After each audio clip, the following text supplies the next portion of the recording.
네, 오늘 저는 성령의 선물이라는 제목으로 하나님 말씀 선포하도록 하겠습니다. 5월 23일 성령 감림절을 앞두고 우리는 계속해서 성령님에 대해서 말씀을 나누고 있어요. 그래서 지난주까지 성령님의 임재, 또 그 성령님의 임재가 우리에게 주시는 그 선물들을 우리가 나눴습니다. 반응들. 그리고 오늘은 성령을 선물로 주시는 그 주님의 말씀 을 통하여 성령님이 우리에게 오시기 위해서는 또 우리가 무엇을 하며 살아가야 할지, 어떤 신앙생활을 해야 할지 함께 하나님의 말씀을 좀 나누었으면 좋겠습니다. 많은 청년들이 많은 이런 생각을 할 것 같아요. 마가의 다락방 오순절에 성령님이 임재하신 것까지 이제 배웠습니다. 그러면 어떻게 하면 이 시대의 우리 가운데에도 이 성령님이 임재하실 수 있을까요? 내 삶의 현장에 성령 충만의 사건이 어떻게 일어날 수 있겠습니까? 라는 의문을 가질지도 모릅니다. 베드로와 사도 120명의 성도들에게 임한 성령님을 체험하고 또 우리가 배웠죠. 성령의 바람 불게 하소서. 바람, 소리, 불, 언어의 이런 역사가 나타나기 위해서는 우리가 무엇을 해야 할까요? 오늘 말씀이 우리에게 그것을 가르쳐주고 계십니다. 이 성령님이 임재하기 위해서, 이 성령님을 선물로 받기 위해서 우리가 해야 할 세 가지 전제 조건, 세 가지 해야 할 일들에 대해서 우리에게 가르쳐주고 계십니다. 그래서 오늘 이 말씀을 통하여 우리가 무엇을 해야 우리가 성령을 선물로 받을 수 있을지, 성령님이 우리의 삶 가운데 나타날 수 있을지 우리 함께 말씀을 통해 계속해서 함께 나누고자 합니다. 성령님의 임재를 경험한 사람들의 특징이 있어요. 특징. 우리가 이것을 먼저 알아야 돼요. 혹시 내가 아직까지 성령 체험이 없다, 성령님을 잘 모르겠는데 성령님이 어떻게 내 삶 가운데 역사할 수 있을까라고 했을 때 그 특징을 알면 돼요. 특징. 물론 필수적인 전제 조건도 있지만 특징이 있습니다. 먼저 첫 번째로 무엇이냐? 말씀을 듣는 거예요. 말씀을 듣는 것. 말씀이 귀로 들리는 것들. 그것이 필요하다. 특징들. 두 번째는 오로지 기도에 힘쓰는 특징이 나타납니다. 사도행전 초대교회의 모습에 보면. 그리고 세 번째로는 복음 전파의 열정을 다하는 모습이 등장을 해요. 그래서 저는 우리 공동체가 좀 이러한 공동체가 되기를 꿈꿔봅니다. 하나님의 말씀이 들리는 거예요. 성령의 음성들. 그동안에는 같은 설교였고 같은 설교자고 같은 내용이었지만 들리지 않았던 것들이 깨달아지는 거예요. 진리가 무엇인지, 내가 얼마나 죄인이었는지, 또 내가 앞으로 어떻게 살아가며 어떻게 복음을 전파해야 할지 말씀을 통해 깨닫게 되는 것입니다. 그러한 역사가 일어나기를 원하며, 두 번째로는 기도의 힘을 쓰는 거예요. 기도. 초대교회 교회 공동체원들이 오로지 기도에 힘쓰는 모습이 나옵니다. 여러분, 우리 공동체의 모습은 어떠할까요?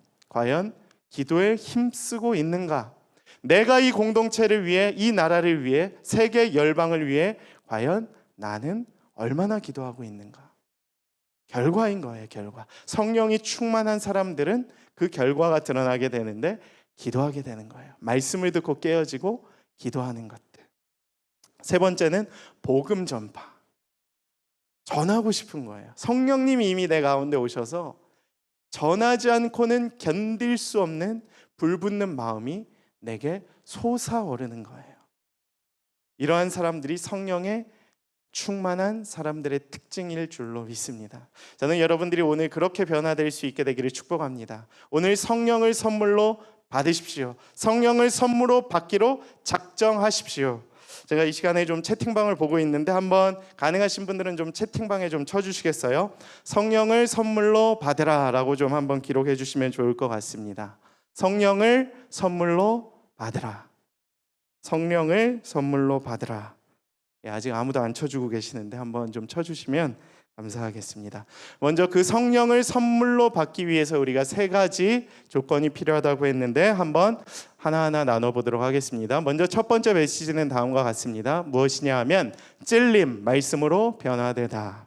한번 좀 채팅방에 쳐주시겠어요? 찔림, 말씀으로 변화되다. 아까 첫 번째 얘기했던 성령 받은 사람들의 특징과 동일합니다.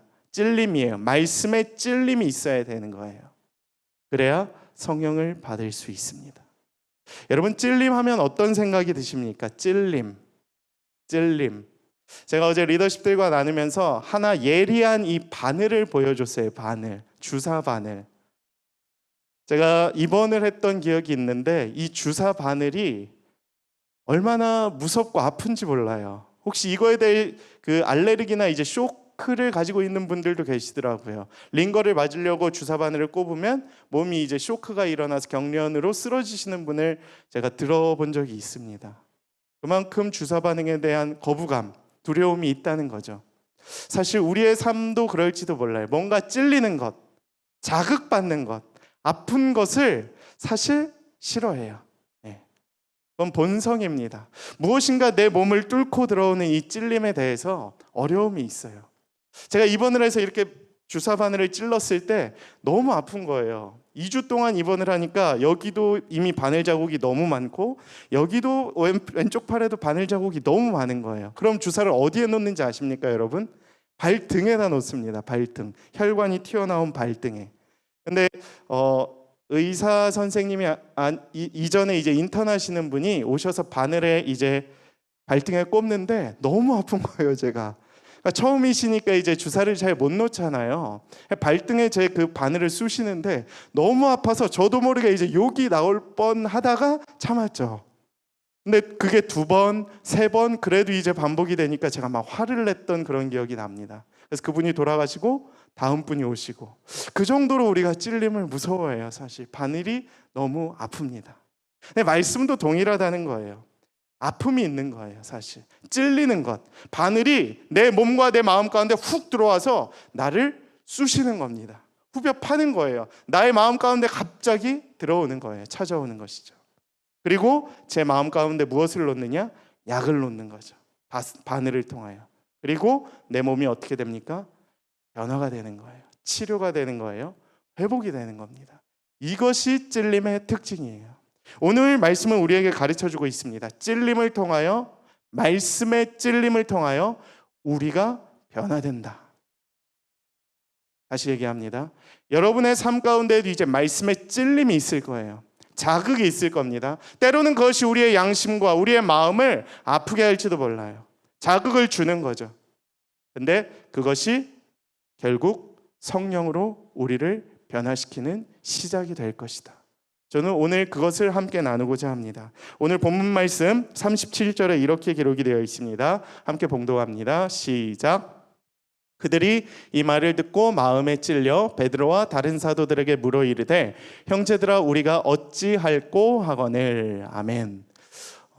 성경에 보면 이렇게 말씀이 마음에 찔렸다라는 표현이 크게 대표적으로 2가지가 나옵니다. 오늘 본 첫 번째 본문 사도행전 2장 37절이고 하나는 사도행전 7장 54절 말씀입니다. 7장 54절 말씀 함께 읽도록 하겠습니다. 시작. 그들이 이 말을 듣고 마음에 찔려 그를 향하여 이를 갈거늘. 아멘. 사도행전 2장은 누구의 설교죠? 베드로의 오순절 설교예요. 베드로의 설교를 듣고 많은 사람들이 마음에 찔림을 얻었어요. 성령의 충만함을 이제 입기 이전에 마음에 찔림을 받았어요. 이것은 무엇을 의미하냐 하면 양심의 가책을 느끼게 되었다. 이 말씀이 내 마음 가운데 쑥 들어왔는데 이게 아픈 거예요. 근데 아픈 의미가 무엇이냐 하면 그냥 아픈 것이 아니라 내가 그동안 가지고 있었던 나의 생각 가운데 변화를 일으킨 거예요. 찔려보니까 아팠는데 이 아픔이 그동안 내가 생각했던 나의 생각들, 그동안 내가 가지고 있었던 나의 가치관들, 그동안 가지고 있었던 말씀을 향한 나의 신앙관들이 바뀌게 되는 거예요. 무엇으로? 하나님의 말씀으로. 내가 그동안 잘못 살았구나. 내가 그동안 잘못 생각했구나. 하나님의 말씀이 이런 뜻이었구나. 왜 그동안 내가 몰랐을까? 내가 얼마나 죄인이었을까? 예수님이 나를 보면서 얼마나 가슴 아파하셨을까? 이런 교만한 나를 보면서 주님이 얼마나 가슴 아파하셨을까? 이런 생각이 들며 성령을 구하며 우리가 어찌할꼬 고백하는 것이 첫 번째 반응입니다. 말씀의 찔림에 대한. 두 번째 반응은 무엇이냐 하면 7장 54절의 말씀이죠. 같은 마음의 찔림이라고 기록은 되어 있지만 원어적인 해석과 이 다음에 표준세 번역의 번역은 매우 다릅니다. 첫 번째 2장에서의 마음의 찔림은 양심의 가책을 느끼며 뭔가 반성을 하게끔 마음의 찔림이 있었다는 의미고, 두 번째 마음의 찔림은 무엇이냐? 격분하다의 의미를 갖고 있어요. 이 말을 듣는데 너무 화가 나서 어찌할 수 없을 정도의 감정이 일어나는 것들, 그것을 마음의 찔림으로 표현을 하고 있습니다. 그리고 어떻게 하죠? 그 찔림 이후에 많은 사람들이 스데반을 돌로 쳐서 죽입니다. 예수님을 십자가에 못 박았던 것처럼. 말씀의 찔림을 받는 자들이 이런 반응, 서로 다른 반응을 보이게 됩니다. 여러분은 말씀을 들을 때, 여러분의 마음 가운데, 여러분의 삶 가운데 말씀의 찔림이 있을 때 과연 어떠한 반응을 보이고 계십니까? 사도행전 2장에서의 말씀과 같이 내가 그동안 잘못 살았구나, 이 말씀이 정말 나의 그동안의 모든 삶을 반성하고 후회하도록 다시 회개의 자리로 이끌도록 만들어주셨는가? 아니면 이 말씀을 듣는 내내 나는 격분하여 예수님을 십자가에 못 박는 것처럼 교만한 마음을 품지는 않았는가? 한번 되돌아볼 수 있게 되기를 축복합니다. 여러분, 마음에 찔림이 있다는 것, 이런 경험을 하면 우리가 마음이 창피하고 힘들고 어려울 것 같지만 사실 그런 게 아니에요. 하나님의 말씀을 찔려 보십시오. 얼마나 시원한지 몰라요. 아픈 사람들이 바늘을 꼽잖아요. 처음엔 아픕니다. 근데 그 바늘이 들어오고 그 바늘을 통하여 무엇이 들어오죠? 약재가 들어오고 수액이 들어오고 영양제가 공급이 되면 사실 사람은 이내 그 방법대로 치료가 되는 것이죠. 시원해지는 것입니다. 말씀의 찔림도 동일합니다. 그 말씀 가운데 찔린 우리의 마음 가운데 하나님이 성령님을 보내주실 거예요. 그리고 그 성령으로 말미암아 우리의 마음이 치유되고 우리의 마음 가운데 하나님께서 선한 응답을 허락하여 주실 줄 믿습니다. 오늘 그 말씀에 대한 찔림으로 말씀으로 변화될 수 있는 저와 여러분들의 삶이 되기를 간절히 축복합니다. 두 번째 메시지는 다음과 같습니다. 회개, 회복을 갈망하는 통로이다.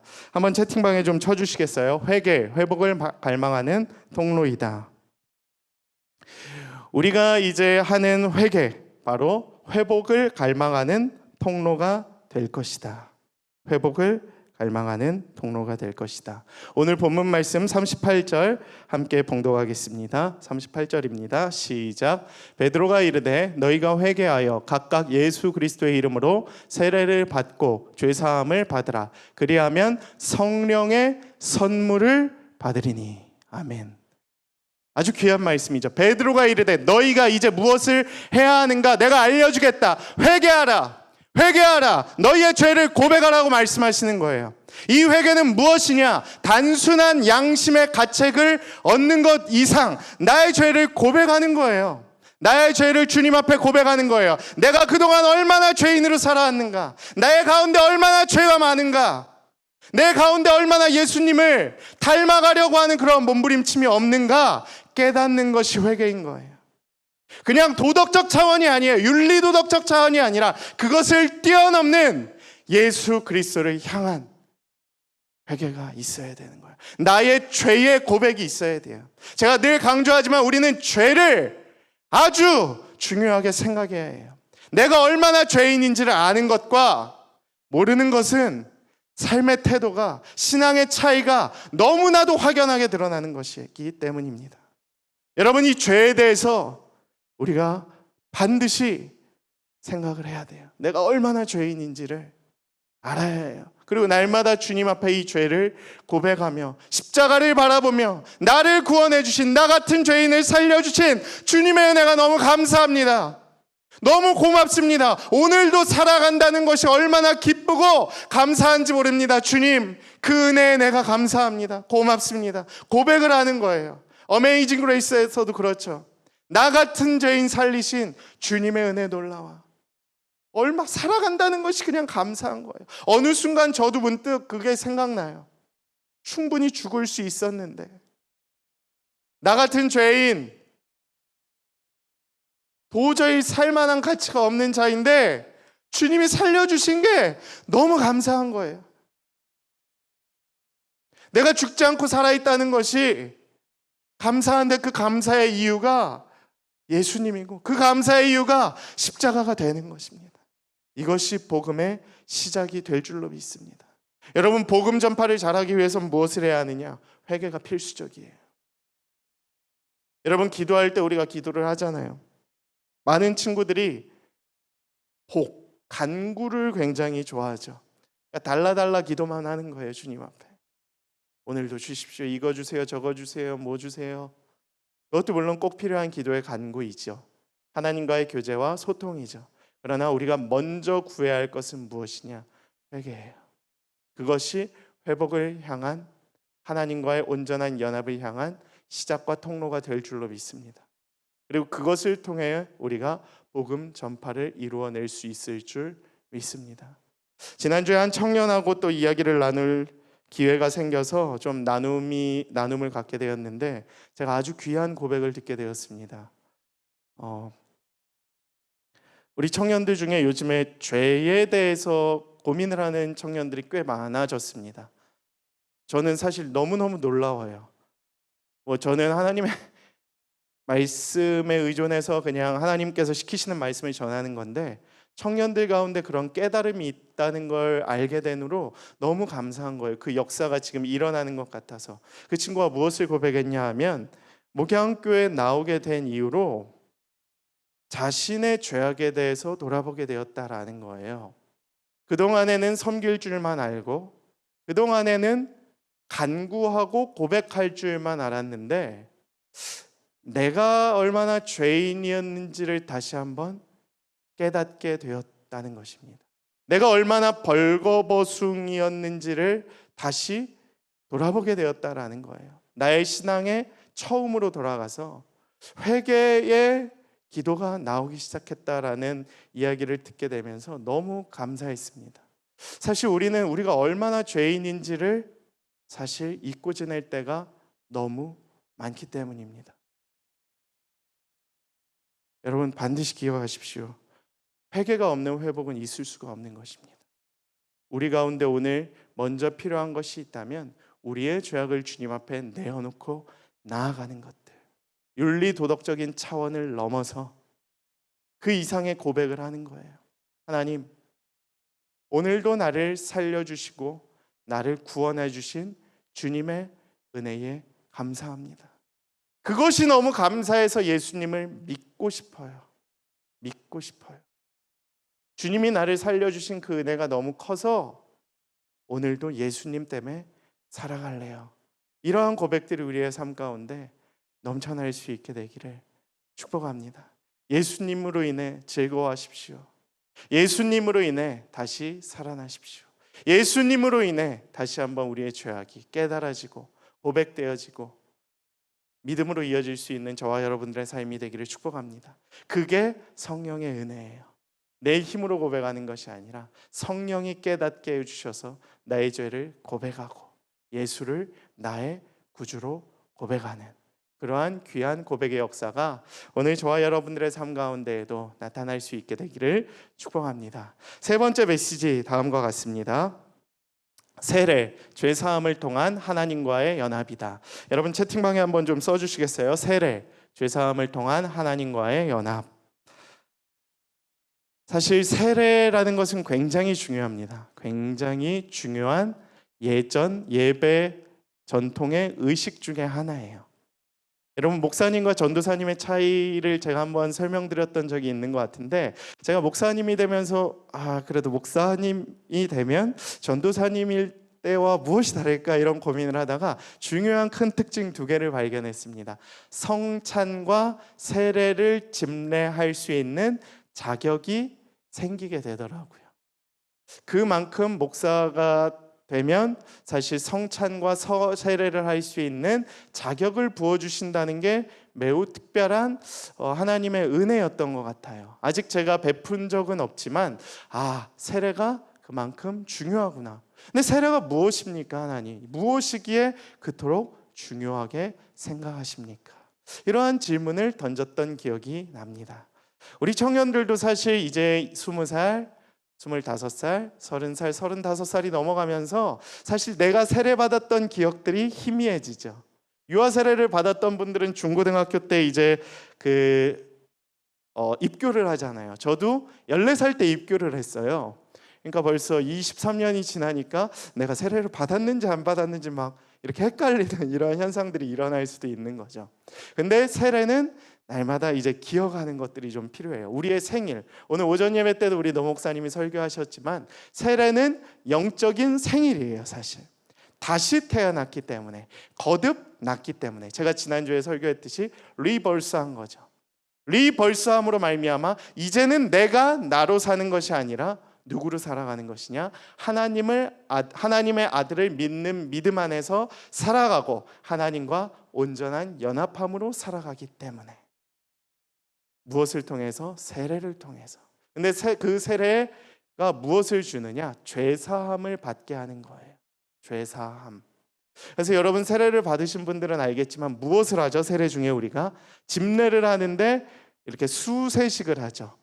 그러니까 침례교에서는 우리가 무엇을 합니까? 세례 때 이렇게 약간 탕이라고 해야 될까요? 거기에 이제 세례를 받으시는 분을 무릎 꿇게 하고 앉히고 일종의 이렇게 물에 잠기는 의식을 3번 정도 하는 경우도 있습니다. 그러니까 내가 물에 잠김으로 말미암아 내가 영적으로 깨끗게 되는 이러한 행위를 통하여 내 영이 거듭나게 되는 그러한 약속을 하나님 앞에 드리는 거죠. 그것이 세례인 것입니다. 엄청난 의식이죠.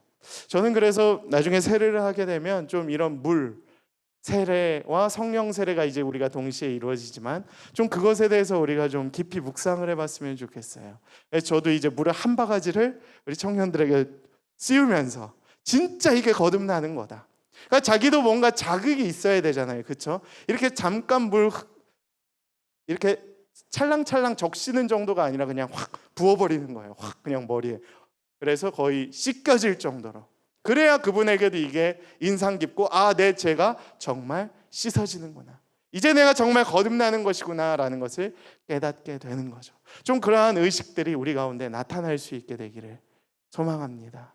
그리고 또 혼자 스스로 이 세례에 대한 고백을 할 수 없는 자들, 자기의 죄가 이제 뭔지 좀 잘 모르는 그러한 정신 좀 질환이나 아픔을 갖고 있는 자들도 가족들이 좀 나와서 장애인 주일 같은 날 우리가 세례를 받고 죄를 고백하고 이제 정말 제가 정말 거듭나겠습니다. 하나님과 연합하고 이제 예수님을 나의 구주로 고백하며 살아가겠습니다.